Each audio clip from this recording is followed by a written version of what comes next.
Halo teman-teman, selamat bertemu kembali bersama saya Agus TV di channel Agus L72. Ya, di hari yang sejuk ini dimana saya telah menyelesaikan perawatan terhadap kebun atau taman yang saya buat di depan teras di halaman rumah saya. Dan seperti ini kondisinya. Dan ini semua saya lakukan tahap demi tahap dengan biaya yang tidak terlalu mahal.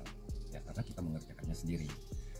Nah, itu sebuah solusi di mana kita mengerjakan apapun dengan senang hati dan tanpa mengeluh tentunya.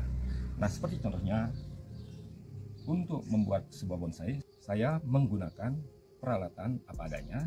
Nah, kalau yang ini memang benar-benar bisa disebut standar untuk gunting pruning, dan kemudian yang ini hanyalah gunting seng. Jadi kita manfaatkan bahan yang mungkin saja kita anggap murah dan terjangkau. Begitu juga dengan bahan-bahan bonsai yang mungkin saja kita tidak bisa melakukan budidaya kemudian mengkreasinya menjadi bonsai, maka kita bisa mencari atau membeli bahan-bahan bonsai yang murah. Nah, satu contoh bahan berikutnya yang akan saya lakukan perawatan yaitu bahan bonsai, atau kita bisa sebut dengan bonsai karena kita tinggal melakukan perawatan sekarang. Dan bonsai ini adalah bonsai Hokianti yang kemarin saya melakukan perawatan bonsai Hokianti yang ada di sebelahnya, dan sekarang bonsai yang akan saya lakukan perawatan adalah bonsai yang ada di samping dari bonsai yang kemarin. Nah, sekarang saya akan tunjukkan kepada kalian semua di mana bahan bonsai tersebut. Jika kalian menyaksikan video saya yang sebelumnya, kalian pasti tahu di mana saya tempatkan, dan bonsai tersebut ada di belakang saya. Nah, itu yang dari deret yang paling tinggi, 1, 2, yang sudah selayaknya kita lakukan perawatan. Oke, tanpa berlama-lama, mari kita langsung saja melakukan perawatan pada bonsai ini. Let's go.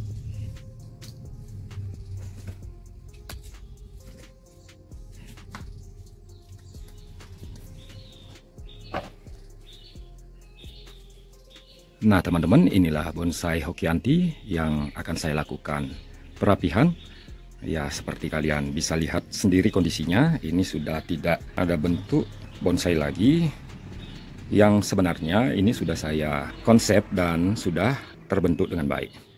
Ya, karena kondisinya seperti ini, maka perlu dilakukan perawatan. Nah, seperti apa yang saya sudah sampaikan di depan, bahwa tidak ada penghalang apabila kita membuat bonsai atau berkarya bonsai itu tidak terhalang oleh bahan.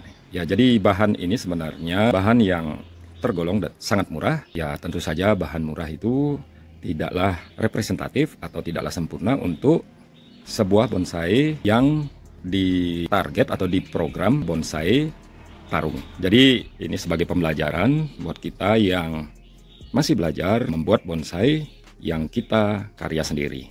Nah, ini saya terus terang saja membeli bahan bonsai dari teman, di mana saya tentu saja tidak memiliki bahan bonsai yang ber-ID seperti ini, yaitu Hokianti bunga atau Hokianti import, yang bisa kita lihat ya lumayan sih sebenarnya untuk besar batangnya. Jadi saya konsep bonsai ini dengan ukuran small.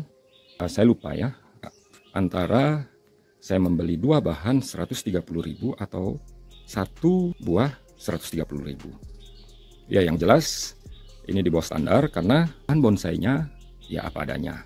Tetapi dengan kita berkarya kemudian mengupayakannya menjadi bonsai yang cantik dan menarik, maka kita haruslah berbuat.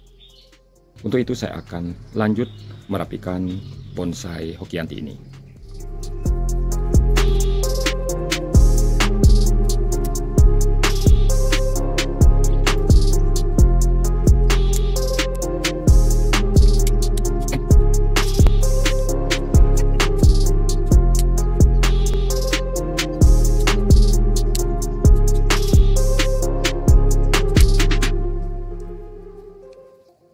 Lihat teman-teman, ini sementara yang saya lakukan yaitu sedikit perapihan. Nah, ada pengelosan di sini yang sebenarnya saya berharap cabang ini membesar, karena jika kita lihat cabang yang ada di sana itu yang sebenarnya kita melihat posisinya itu lebih tinggi. Jadi sebenarnya ini seharusnya lebih besar. Nah, ya saya anggap sekarang saya cukupkan untuk mengelos bagian percabangan yang ini, dan diharapkan nanti ada tunas di sini yang memanjang, kemudian kita membentuk tajuk di sekitar sini, karena ini sudah masuk ke mahkota dari cabang satu ini. Ini cabang pertama. Oke, saya akan eksekusi di bagian sini. Nanti diharapkan tunas ini memanjang, kemudian kita membuat tajuk di sana.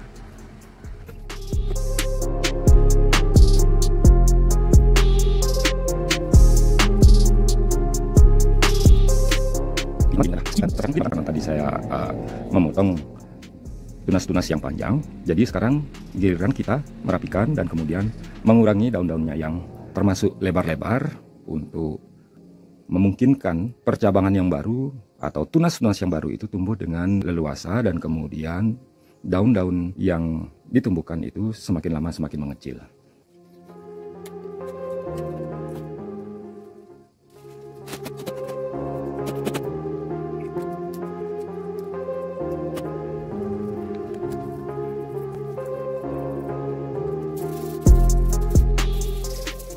Ya, sebelum saya memberikan penambahan pupuk dan media pasir malang di atas media yang lama, ada baiknya kita membahas terlebih dahulu bonsai ini, ya, yang mana bonsai ini ber-ID Hokianti bunga, dan bahan dasarnya saya dapatkan tunggul ya kurang lebih 1,5 tahun yang lalu bersamaan dengan bahan Hokianti yang lalu. Yang sebelum bonsai ini saya telah membuat videonya dan sama-sama harganya sangat murah meriah. Kalau kita lihat hasilnya sekarang ini, mungkin saja tidak terfikirkan bahwa bahan tunggul yang kualitas dari bahan tersebut kurang memadai, tetapi dengan kita memprogram, nah seperti saya saat ini membuat talang dan mencoba untuk, ya siapa tahu dari perakaran akan muncul akar-akar baru, dan kemudian kita bisa memanfaatkannya sebagai fondasi yang mendukung bentuk keseluruhan dari bonsai ini, sehingga bahan murah pun kita bisa gunakan atau manfaatkan sebagai bonsai yang representatif. Tetapi apabila kita menggunakan atau memulai dengan bahan yang istimewa, secara otomatis ya pasti keseluruhannya juga istimewa. Nah, namun karena kita masih baru belajar, dan yang terpenting adalah kita bisa membuat bentuk bonsai dan konsep-konsep, kemudian tahapan-tahapan yang nantinya apabila kita sudah melalui ini, ya kita punya rezeki, pasti kita akan mencari bahan yang lebih representatif untuk bonsai tarung. Nah, sekarang kita lihat di bagian perakaran ini, saya lihat ada sedikit muncul di sana akar yang mulai sedikit membesar. Nah, setelah ini nanti kita timbun kembali, dan di sini sebenarnya ada akar besar, dan saya belum tahu bentuknya seperti apa karena masih saya timbun. Kemudian di sana juga ada akar, jadi sudah ada konsep mekarnya atau sedikit membuat kesan kekar, membuat goresan-goresan untuk membentuk alur yang mana ini diharapkan memberikan kesan bahwa bonsai ini sudah berusia cukup lama atau berkesan tua nantinya. Nah, kemudian untuk cabang satu, ya kita harapkan cabang satu ini akan menjadi batang, karena saya mengkonsep bonsai ini dengan twin trunk, dan di sini saya sudah persiapkan mahkotanya, kemudian tajuk-tajuk, dan sampai ujung dari tajuknya atau batang satu ini, dan masih saya lakukan pengelosan. Kemudian kita lanjut cabang kedua. Nah, ini cabang kedua ini masih saya los juga dan sudah di tahap juga. Nah, seperti ini kondisinya. Kemudian percabangan yang menuju ke arah mahkota, ya seperti ini. Jadi sudah memenuhi dimensi yang wajib diisi, dan dimensi belakang sudah begitu jelas terlihat. Dan ini ada cabang yang masih saya los tadinya, dan sekarang saya cutting, dan tunas tersebut diharapkan nantinya akan tumbuh, memanjang, dan mengisi kekosongan di sini. Ya, bagaimana caranya biar terlihat enak menumpuknya. Jadi kalau kesan menumpuk itu ada, kemudian bonsai ini sudah merimbun, otomatis akan terlihat, pastinya terlihat cantik. Ya, oke, kita akan menambahkan pupuk dan media tanamnya dengan pasir malang.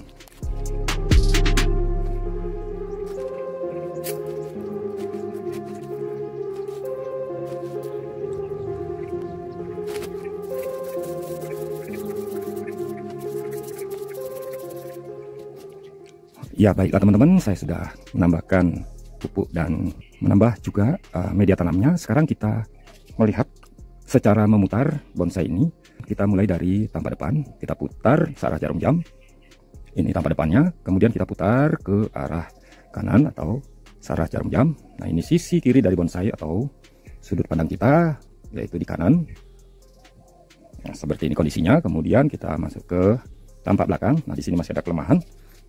Nah yang ini saya tadi lupa, kalau ini sebenarnya seharusnya masih dalam pengelosan, dan yang ini juga masih sedikit diberikan kesempatan untuk los agar cabang tersebut bisa membesar dan kita bisa buat sedikit mekar. Jadi ada penumpukan tajuk, kemudian di sini juga kita buat tajuk, di sini tajuk, ini nanti memanjang sedikit lagi seperti sini, kemudian baru tajuk yang paling bawah.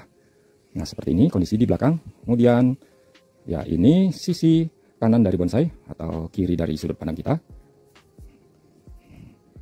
Ya lumayan untuk kita pemula telah bisa mengkonsep bonsai atau memberikan bentuk bonsai yang mana bonsai ini adalah bonsai yang kurang representatif atau kurang memadai untuk dijadikan bonsai. Tapi tetap kita berusaha dan berkarya agar bonsai yang kita konsep semakin lama semakin cantik.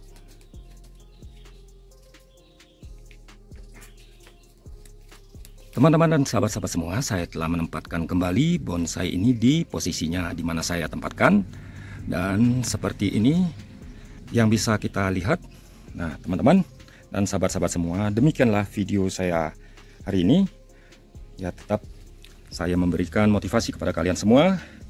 Tetap bersemangat, berkarya, dan berusaha untuk membuat bonsai-bonsai kita tampil semakin lama semakin cantik. Sampai bertemu kembali di kesempatan-kesempatan yang lain. Salam.